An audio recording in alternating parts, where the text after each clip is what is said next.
Bienvenue sur le rocher. Il te couvrira de ses plumes. Psaume 91 au verset 4. Quand la Bible parle de Dieu, elle utilise parfois des images puissantes, majestueuses, impressionnantes. Dieu comme un rocher, un bouclier, une forteresse, un guerrier victorieux. Mais parfois, la Bible choisit une image beaucoup plus douce, presque fragile, presque inattendue. Ici, Dieu n'est pas présenté comme un combattant armé, ni comme un juge, mais comme un protecteur proche, à la manière d'un oiseau couvrant ses petits. Cette image nous dérange parfois parce qu'elle parle de vulnérabilité, de dépendance, de proximité. Et pourtant, elle révèle une vérité essentielle. Dieu ne protège pas seulement par la puissance, il protège aussi par la présence.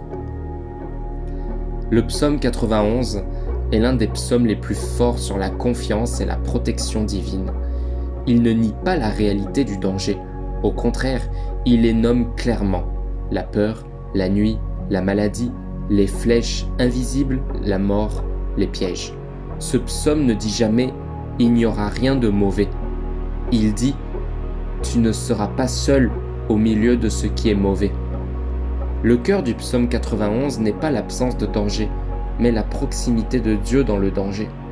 Et le verset 4 vient préciser comment Dieu protège, pas seulement en éloignant, mais en couvrant. La sécurité ne vient pas du contrôle du monde extérieur, mais de la relation intime avec Dieu.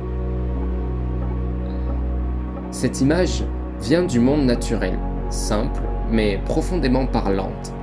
Un oiseau couvre ses petits. Quand ils sont vulnérables, quand ils ont peur, quand ils ne peuvent pas se défendre, quand le danger approche. Les plumes ne sont pas du métal. Elles ne sont pas rigides, elles sont douces et pourtant, elles sont efficaces. Elles protègent par l'enveloppement. Cela nous apprend quelque chose d'essentiel. Dieu ne protège pas toujours en supprimant la menace. Il protège en entourant la fragilité. Cette image révèle un Dieu attentif, proche, penché sur ses enfants, conscient de leur faiblesse. Dieu ne méprise pas ta vulnérabilité, il la couvre. Pour être couvert par les plumes, il faut être proche. Un petit oiseau n'est pas protégé à distance, il est protégé parce qu'il se blottit. Ce verset suppose une réalité spirituelle très forte. La protection de Dieu est relationnelle. Elle implique demeurer, se réfugier, s'approcher, faire confiance.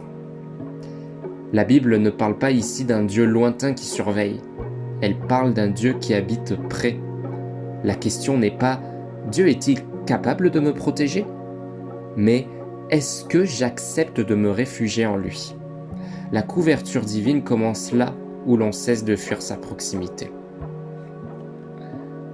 Beaucoup lisent le psaume 91 en pensant uniquement à une protection physique, mais le texte va bien plus loin.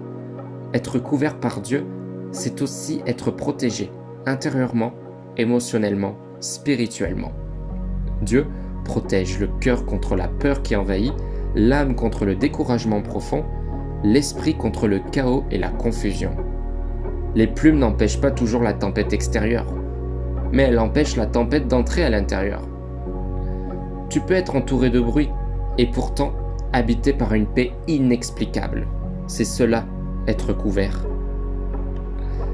Ce verset n'est pas seulement une promesse, c'est une invitation. Une invitation à reconnaître sa fragilité, à lâcher le contrôle, à accepter de ne pas tout maîtriser et à cesser de se protéger seul. Se réfugier sous les plumes de Dieu, c'est reconnaître « Je ne suis pas invincible, je ne peux pas tout porter, j'ai besoin d'un abri. » Et loin d'être une faiblesse, c'est là que la foi commence réellement. Dieu ne couvre pas ceux qui prétendent être forts, il couvre ceux qui acceptent d'être dépendants.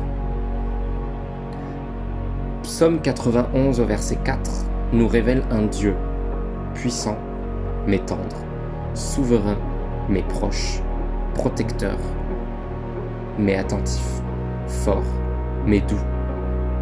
un Dieu qui ne se contente pas de vaincre les dangers, mais qui entoure ses enfants de sa présence. Là où tu te sens exposé, Dieu promet un refuge. Là où tu te sens fragile, Dieu promet une couverture. Là où tu te sens menacé, Dieu promet sa proximité. Si aujourd'hui tu te sens vulnérable, fatigué ou sans défense, ne fuis pas. Ne durcis pas ton cœur. Approche-toi. Dieu ne te demande pas d'être fort. Il te propose un abri. Et sous ses plumes, tu peux enfin respirer. Si cet enseignement biblique t'a plu, n'hésite pas à t'abonner et on se retrouve demain pour une nouvelle parole chrétienne.